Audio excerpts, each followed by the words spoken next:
State, Florida, one of the prettiest cities, Tampa. And we're gonna have a great fight. One that we've been waiting for a while. Tommy Fury is gonna show us what he's really made of. Hello, Mr. Banks. Don't be ashamed, it's so good. Your family, it's good. And we're gonna have our outstanding Jake Paul show us what he's all about against a real fighter. Somebody with very deep roots in the sport. Obviously the younger brother of the outstanding heavyweight champion, Tyson Fury. Any excitement here? Hello? Yes, this is gonna be December 18th and it's gonna take place at Amalie Arena. And it's gonna be presented by Showtime Sports, Holden Productions, and Most Valuable Promotions. Did y'all get a chance to see Problem Bot? He disappears. That guy just kind of shows up and disappears. I hope he gets a chance to come in and make an appearance. Just to give you a couple of snippets about this fight, Jake Paul is going to be facing 22-year-old Tommy Fury. And like I said, Tommy, the younger brother of Tyson Fury, I'm a huge fan. And when you have a 4-0 record with 3 KOs, you wonder, how in the world are you going to face somebody with such deep roots? And to get a little bit more on that information, we're going to be talking to the stars of the event. But right now, I am in awe because, again, we're among boxing royalty. The nephew of the great Emmanuel Stewart, great boxer, great trainer, Mr. Sugar Hill is with us. Sugar, thank you for joining us. Thank you for having me here. And I have to say, you look quite dapper today. Always do, though. It's Vegas. I know. You haven't said anything about my hair. What's up with that? Because it's always nice. Thank you. Thank you. So, the question begs, how did you come about being part of the Fury team? I guess pretty much simple. Tyson Fury, but that's his younger brother, and I've been around him, all the family, and in the gym training with the family, and obviously I've been in the gym with Tommy as well, watching him and Tyson box and just helping out, just teaching a few things, and I guess just recently it just came about that having me train him for this big fight coming up here. There's a lot of credibility in your family, long line of champions being built in Detroit and, honed, extraordinary talent. What can you tell us about Tommy? What do you bring to the table for somebody like Tommy? Well, Tommy's athletic and he's been around boxing his whole life. Not actually boxing, but being around it, seeing it, and wanting to do it.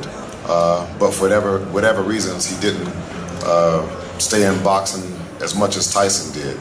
And he's very athletic, very determined, and he learns fast. So it's exciting for me to be able to work with somebody like that, because that's what makes me get up and go a lot more, for somebody who really wants to learn and is excited about it.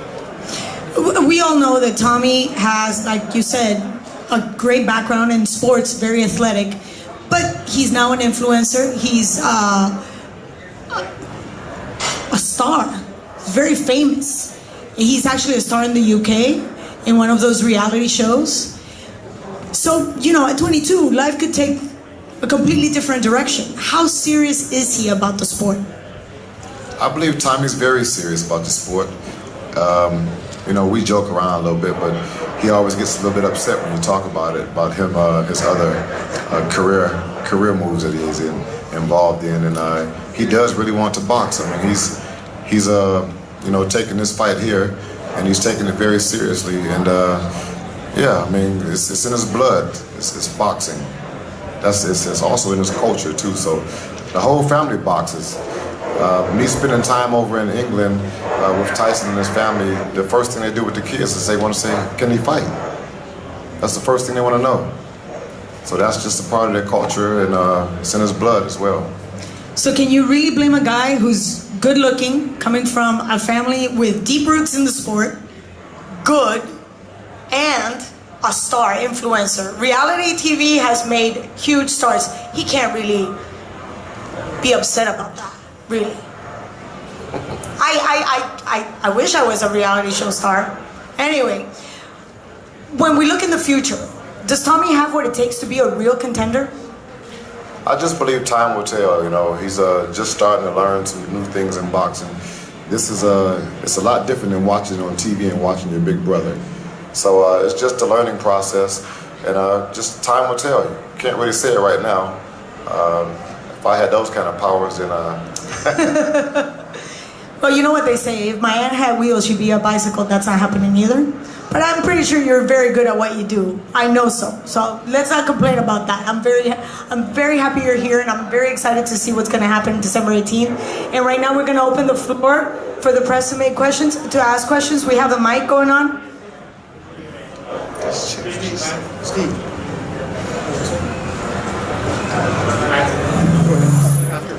Lance? Oh, great! No questions. Thank you.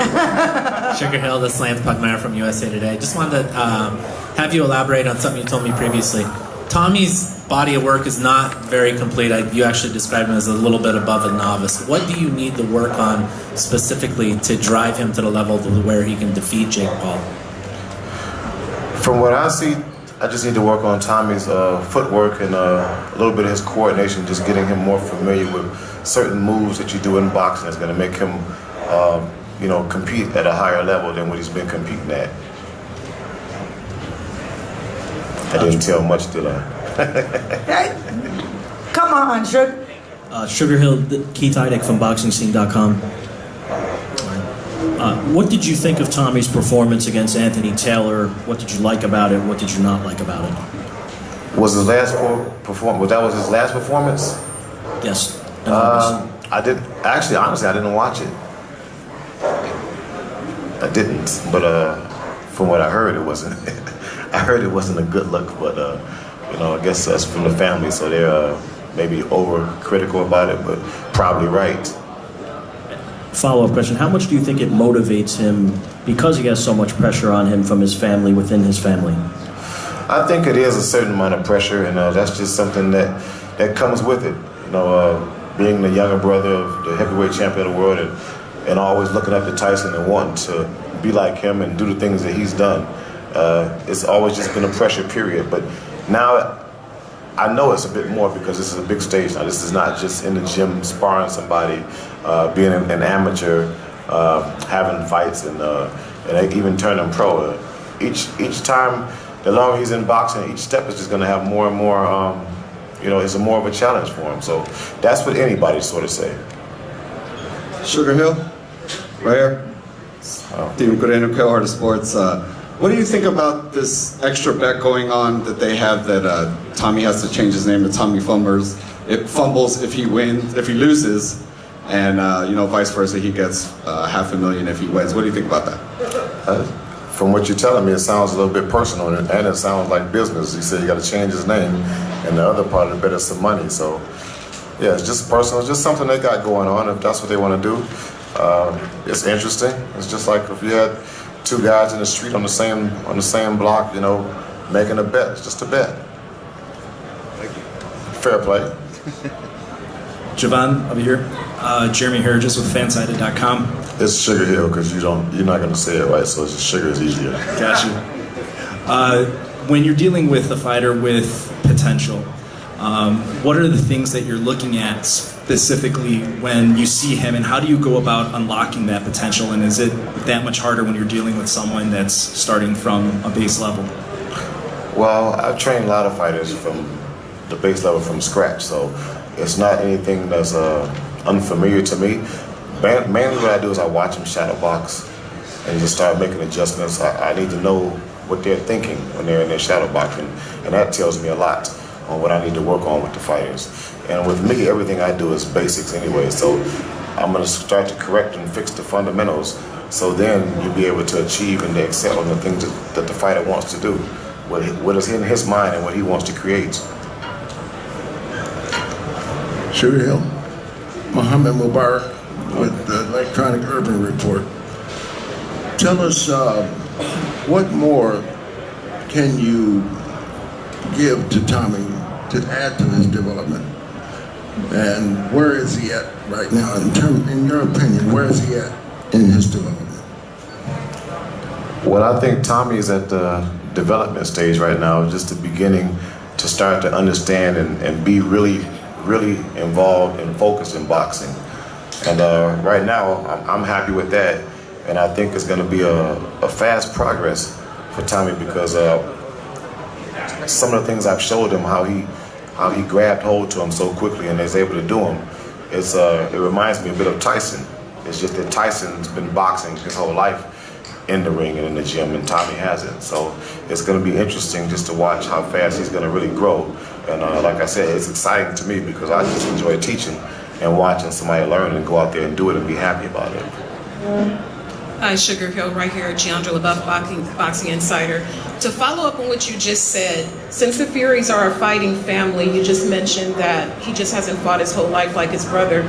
Is there a signature thing that the Fury family does in fighting, and does Tommy have that? It's not a signature thing, it's just fighting. So that would be the signature. Everybody in the family fights. And secondly, you've seen a lot of styles throughout your career. How would you categorize Jake Paul's style? What would you liken it most to from what you've seen of his fighting? I was just watching on the screen here and I was talking to one of my other young fighters, Nico Ali Walsh, and I was asking him what did he see in the fight. And it's just a lot, Jake is very creative in the ring. I'm watching him, so I hear bad talk about him, but I have to give him a lot of credit for what he's doing and how he's learning. He doesn't look like a beginner like everybody's talking about, like a very, very beginner because of the things that he's doing as far as thinking and making adjustments and creating opportunities to land punches. And I think he's coming along just fine, just as well as anybody who's just starting boxing.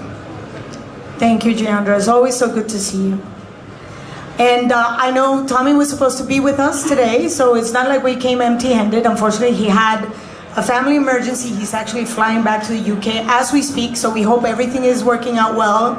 And I'm pretty sure we're going to have him soon via satellite, Zoom. It's technology. Thank you, Chris de Blasio. We will have him, we promise. Not today, soon. So I just have one question. I know you're very strict. You always, put us at bay. Media is always at bay in your camp. How are you going to control the media attention that somebody like Tommy will bring to any boxing camp? Well, in the gym, we're just training, so it's no windows, and that's it. Close the door, start training. We have media days and things like that, things that we have to do, but me, I'm not too particular about videoing and posting things like that. I don't think it's that important. I don't really care if they do it, but as long as they focused on training.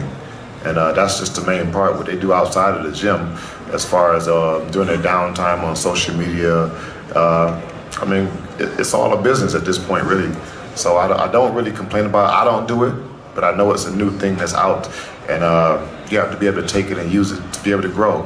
And I think with this fight here, the way things have gone, and it's bringing a lot of attention to boxing. And that's with the social media and how this thing has just grown to such a big event now, and it's just good for boxing. Period. I only see boxing growing because of this. I think that you have these two fighters, like novice fighters, fighting on a pay-per-view like a big card. This is big boxing right here. That you have these two like beginning guys fight on, and I think it's just great. Everybody's a lot of people probably gonna disagree with me on that, but I do think it's great. You get people, if you're in a neighborhood and they're out there fighting, they're gonna gather around and watch it. It doesn't matter how much experience they really have. People just want to see a good fight. I agree. Coach, always a pleasure. Thank you for being with us, and we look forward to seeing you December 18th in Tampa. Thank you. Glad I was here, and this is gonna be a big event. Yes, we hope so. So, I keep the mic with me. This is an outstanding event, and I'm so excited. I feel like constrained here in the seat, but who doesn't know Jake Paul? Really? Really? Oh, come on, you guys have no clue who he is. Of course. The one thing we don't know about him, or most people don't know about him, is that he has a huge heart. Jake has done outstanding work with the community, with kids, working against bullying. I think he's one of the few promoters that actually split promoter-fighter that takes away from his own purse to split it among the fighters in his undercard. And I think that's very, very heartfelt. And I am so proud to present to you Mr. Jake Paul. Look at you. Wait. Hello? Coach? Wait. Okay, so I'm all for surprises. Where's my man BJ Flores, man? Oh, BJ's here. Where's BJ? BJ's right here. Oh, there you go. Hey. Yeah. You know. How you doing? And Coach D. Coach D. Are you handing the baton? What's up with that? What? We're building the dream team, you know? And we had to bring in a secret weapon. Okay. This opens a whole can of worms. Completely different can of worms. But it's so good to have you here. Thank you. Yes. Thank you. It's good to be here in Vegas. Shout out to the people watching at home. Another one. Here we go. We're going to talk a little bit about Coach T. I need to know how and when and why. Well, I take it from here, Jake. Ooh. I've been doing this for about 40 years. But you're all of 25. Well, you know, things happen. I've been through a lot. You know, I was around during Tyson time. You know, I saw something in the white boy. I made sure I made it happen. So we here. There you go. So when did you decide to touch base with Coach T? You know, after the Woodley fight, I came out, I reassessed my performance, and I was like, you know what, I did great. I beat a 5-time UFC champion. I took his hardest punch that he won the UFC championship with like it was nothing. I was off balance. You know, it's boxing. You're gonna get dirty if you're a mechanic. But I was like, you know, there's some things we can tighten up. And that's where, you know, started making some calls, and that's where Coach D came in. And, you know, it's been a game changer. So Coach D is actually an advisor to BJ. Well, I wouldn't say that. I came in for nourishment, and you know, he wasn't making weight, so I made sure he made weight. We came in. I continued to tell him. I said, "Come with that right jab, under that belt." He listened. He's a good boy. Like I said, you know, apple don't fall too far from the tree. I talked to his papa. His papa's a good guy. Yeah, we just working. Well, I look forward to see you performing December 18th. And look, I mean, Tommy went and got Sugar Hill. You know, Tommy went and you know, getting Tyson to be in his corner. So what am I going to do? I have a response to that. You know, this is a serious business. Life is on the line. Okay, so now I'm going to change gears now that you said life is on the line. Many times you've said boxing saved your life. How did the sport save your life? Man, I was a young kid in Los Angeles, just getting caught up in the wrong things, surrounded by the wrong group of people, and boxing gave me the chance to take my life back and to follow a routine and to work on something and to have a purpose, and it gave me something to fight for. I wasn't meant for LA, although I thought I was. Boxing is my true home, and it took me until I was 21 years old to find that. You know, but some of the greatest fighters don't find out they're fighters until they're a little bit older. Deontay Wilder, the list goes on. Before we go any further, I need to just acknowledge the presence of Problem Bot right there. Thank you, Problem Bot. Yeah. Is that your security? Yeah, he's got an RPG. You know, a lot of people talk about what you do outside the ring. Obviously, you've been an influencer all your life, even before influencers were, you know, famous and the thing to do and trending. But there's a lot more to you. I just gave a little bit of snippets of what you do for the community. First of all, talk to us about that commitment against bullying and children, just in general. Yeah, look, I want to use my platform for good. Ever since I was young, you know, my dad who's here today, shout out Greg Paul, we would always go and give back, volunteering, handing out food on Thanksgiving, whatever it was, we always wanted to get involved in the community. And I had a dream as a kid to have a foundation, have a charity, and now I'm, you know, finally at a place where I felt like I was able to give back and to use my platform to give back. And that's why I'm passionate about Boxing Bullies, my foundation, and fighting back against bullying, because I once was a bully and I realized it wasn't cool. And then I got cyberbullied by my peers and friends when I started to post videos online. And I was like, wow, these comments hurt. And I realized this is a big problem in our generation. And cyberbullying affects so many people. And I think boxing gives people confidence, you know, to not have to feel like they need to pull other people's down or to just be themselves. And that's what it did for me. And so I want to be able to share boxing and this message just with the whole entire world. And I think everyone should take up the sport, even just for fitness, confidence, and being able to protect yourself. Mental health, key. Thank you for that. But talking about the sport itself, I get a chance to speak to fighters all the time, and the one thing they always say is boxing is a very jealous wife. It doesn't like to share their talent, it doesn't like to share their men.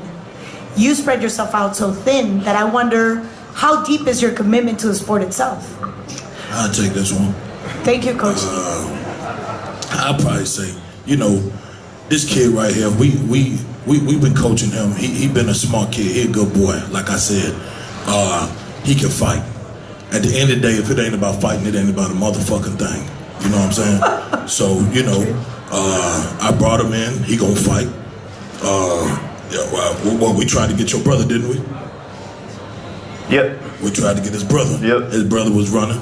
Yep. I talked to Tyson. Tyson was running. I talked to Sugar Ray Leonard. He was running.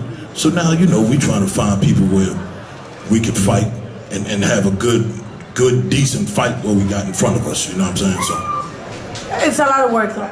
It's a lot of work. It's a lot of work, The but that's why I have the YouTube best team. That's why I have the best team, you know?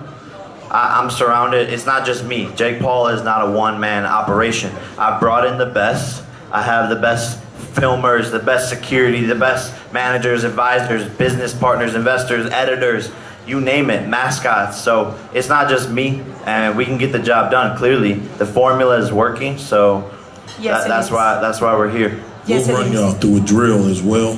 Whenever if we could do it now, that'd be fine. We can run through the drill. That way you do. You're gonna run through the drill right now? Go ahead. Cameras on, please. Oh, this is gonna be interesting.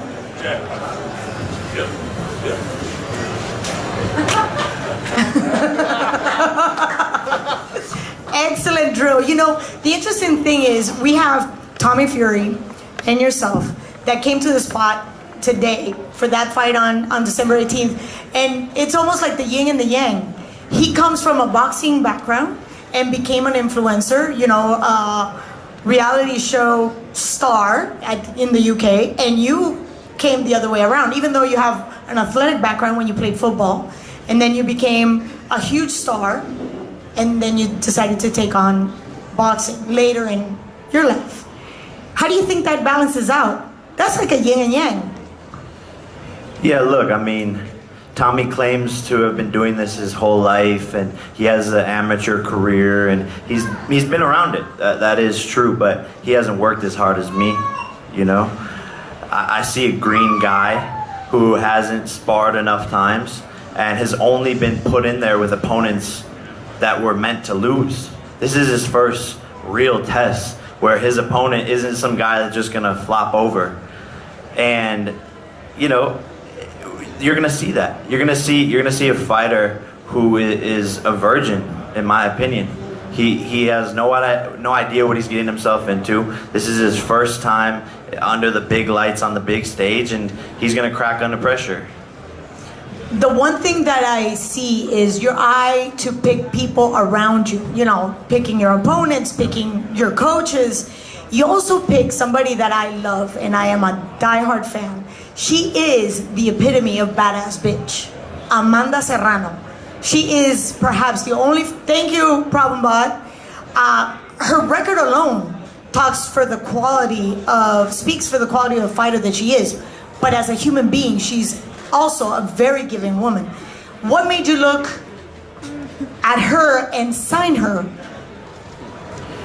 Look, I mean, just the simple fact that she's the GOAT, greatest woman of all time. There's no debating that, you know, and I like to work with people that are cool. And Amanda and I, you know, clicked from day one, and she, you know, needs to be put onto a bigger platform, and that's where Most Valuable Promotions, Nikisa and myself come in, because she's a star, like you said. She's got the record, she's got all the accolades, but it's the you hear the boxing story all the time about the best fighter in the world who is underpaid or isn't as big of a star as they should be. And so that's what I've figured out. That's the formula that I've developed, is the marketing, the content, the branding, the entertainment side. And that's what we hope to be able to give to Amanda Serrano and other boxers alike. You know, we want to elevate this sport as much as possible, bring more eyeballs, bring more attention to the best, and that's exactly what Amanda Serrano is. And we're all just ecstatic to be working together because the potential is huge. We're already eyeing in 2022 the biggest women's boxing match of all time, Amanda Serrano versus Katie Taylor. Wow. Working with Eddie Hearn to get that done. So, you know. We've been waiting for the fight for a while. Yeah. Yes, we have. But it needed that extra juice. Yes, it does, and you gave it to her. As a matter of fact, she's going to be in this event. An opponent to be determined. We're going to be announcing that very soon. But I'm very happy that she's getting the recognition that she deserves. She's amazing. And I just, you know, there's a very short sentence that I use. She's a bitch, she's a boss, and she shines like gloss. I love it. I love it. So I'm very excited about that. And now we're going to open the floor for questions from the press. Jake, Keith Heidick from BoxingScene.com. How you doing? I was just wondering if you can compare the type of challenge that you expect from Tommy Fury as opposed to what Tyron Woodley presented for you. Yeah, I think it's two very different style of fighters. You know, I think Tyron just has so much experience. You know, he's been in there with the hardest hitters, as the best in the world. And so he's had that experience, and he knew how to counter and take away some of my best things in the ring, and how to take a punch. Tommy Fury hasn't been tested, so we will see how he responds, and I think that's the beautiful thing about this fight, is the unknown. Is he actually a Fury? Or will we find out that he's just a half Fury? You know, does he have the heart like his brother, or is he just living in the shadow of his brother? I think the beautiful thing about this fight is stepping into the unknown, because this is also my first time fighting a real boxer, quote unquote, whatever that means. And he's undefeated, he's young, same age, same height, same weight. So it's really a perfect matchup, and we're just gonna see who worked harder, who wants it more, and who has that dog inside of him. Jay, Ellie Segbeck, ES News. Quick question. So you have a bet going on with him about changing the name, and what's your prediction for the fight? What round does it end? I will TKO him in the later rounds. You know, Tommy hasn't gone past 4 rounds. He hasn't even had a fight past 4 rounds. So I think he'll be gassed. This will be the first time him actually faced by someone who could hit, who is the same weight as him. You know, he's always fought smaller guys with losing records. So I think he's gonna fade. I know he's gonna fade. It just, what round? 5th, 6th, maybe 7th. Maybe I knock him out the last 10 seconds of the 8th. But he's not hearing that 8th bell ring. Jake, I got 500K on the line. So, you know, when Tommy loses, he has to change his name to Tommy Fumbles. And, you know, he accepted it. I'm putting 500K, it's on the line. So we'll see what happens. Jake, Mike Coppinger, ESPN, right here. You know, look, one of the biggest issues in boxing right now is that a lot of the top names aren't very active. You know, but yet you're here with your 3rd pay-per-view fight of 2021. Why do you think it is that you're able to get all these fights in, and a lot of the other guys, you know, obviously you have less fights, but you're still fighting pay-per-view fights and all the media obligations that go with it. Why do you think the other guys aren't fighting as often? You know, like you said, it's one of the biggest problems in boxing is promoters not wanting to risk their big fighters losing. because that's their paychecks. That's how they make their revenue, and so it's too big of a risk for them. But me, we're a big team, but a nimble team. We move fast, we make decisions, and I'm not scared of anybody. People are saying, fight this person, fight that person, fight this person. I'm doing these fights literally as fast as we can get the deals done. And I think a lot of these pro boxers, from what I'm sort of finding out, is they don't work actually that hard, and they're not really down to fight all the time whenever the call comes in.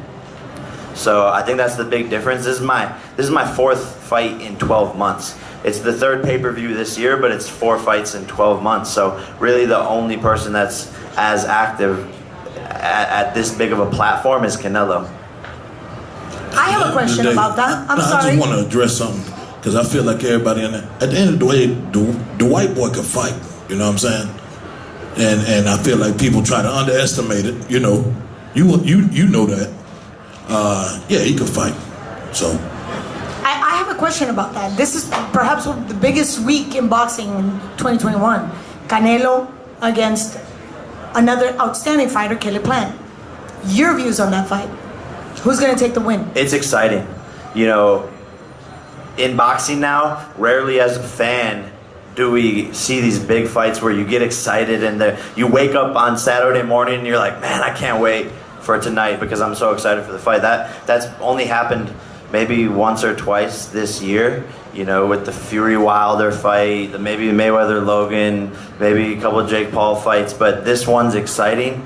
History making. It's great and it's great for the sport. The unification of 168. Can Canelo do it? Can Caleb Plant do it? Undefeated, another undefeated fighter in his record. And this fight is exactly what boxing needs more of. We want to see Canelo versus Benavidez. We want to see Plant versus Benavidez. We want to see these big fights.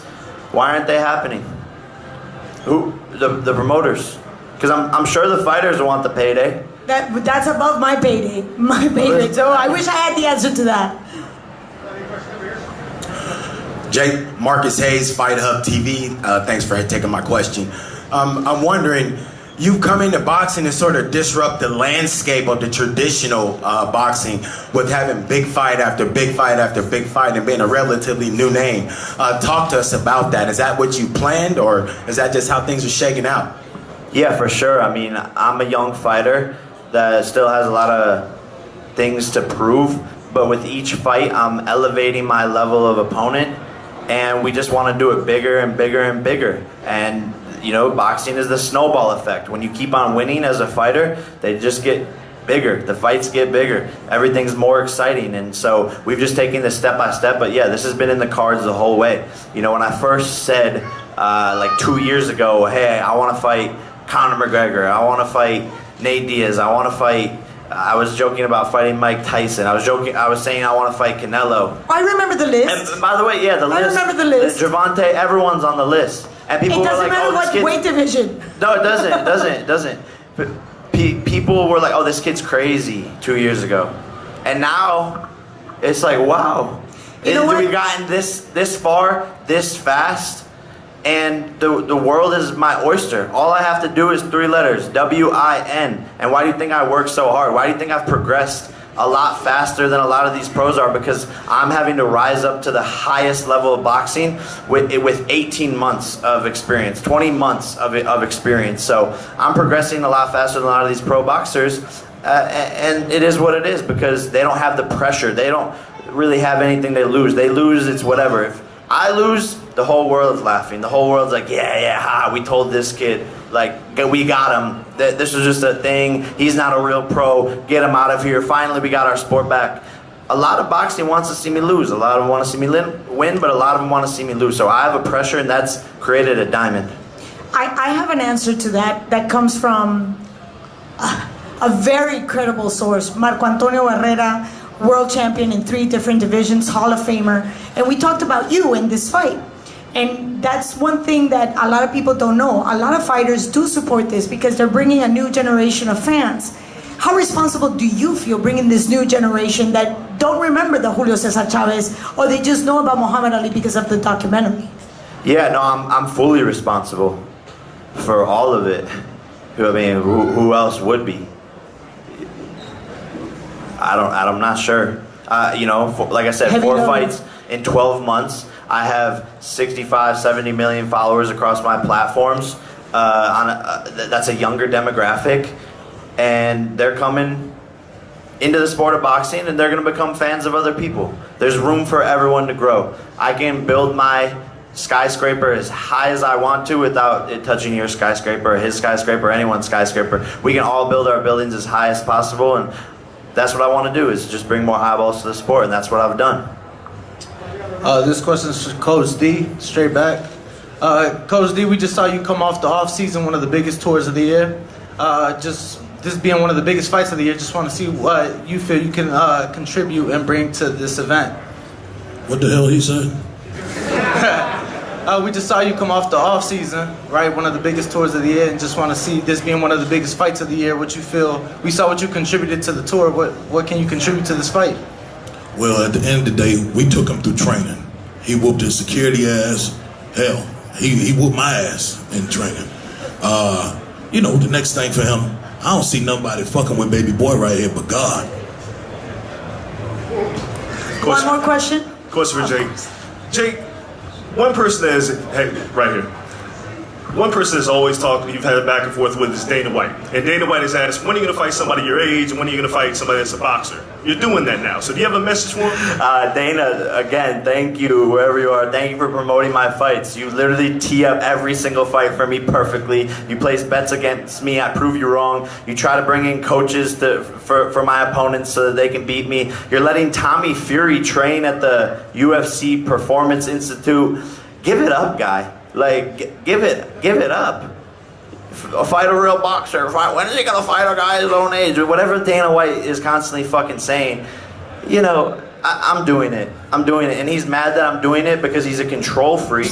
And when he doesn't have his fingers dipped into someone's business, he doesn't want to see them succeed, and he tries to bring them down. But he's not smart enough to realize that every single time he talks about me, it just makes my shit go up. Thank you, Jake. And before we close, I know you want to give us any final thoughts before we let all these beautiful people go back to a good morning on a Saturday? Yeah, I actually got a poem. You do? Yeah. Okay, so you YouTuber, boxer, influencer, and writer. I wrote this. I'm upset that Tommy's not here. I know he's taking care of his mother, and I respect that, as a man, and I hope she's okay. I hope the family's gonna do well, but I got a little something for him. Roses are red, violets are blue. In his first obligation, Mr. Fury couldn't come through. No worries, only stress for a few. I'm used to promoting my fights alone. I just didn't think I'd have to do this one too. Carrying the marketing sales, oh Lord, what's new? And y'all wonder why the highest paid boxers are me and Canelo, top 2. One girl whispers, there goes Tommy Fury and his pretty green eyes. Her friend replies, yes, it's true, but he prefers to kiss guys. Tommy Fury's friends let him skip leg day. Just look at those chicken thighs. December 18th, his home won't be the only thing burglarized. I'm stealing his family's boxing legacy, all because Tommy did too much ecstasy while Jake was in the gym sparring heavily. The best bet for Tommy is a Molly May pregnancy. Tommy, it's okay, you lost. You'll still be a great dad. But when she finds out about his side alley makeout in Brampton, she's gonna be a little mad. After all this, though, I will say Tommy has a lot of spirit. A lot of Spirit airline miles. Tommy is still saving up to be able to sit in the aisles. Roses are red, violets are blue. December 18th, Tommy Fury, you will be on the canvas, kissing my shoe. Well said, well said. Thank you for your time, Coach T. It's a pleasure meeting you. Can't wait to see you in the corner. BJ, I got your back. Maybe I get a chance to go in the ring. You be my coach. Thank you, everybody, for joining us. Great shout out to Resorts World.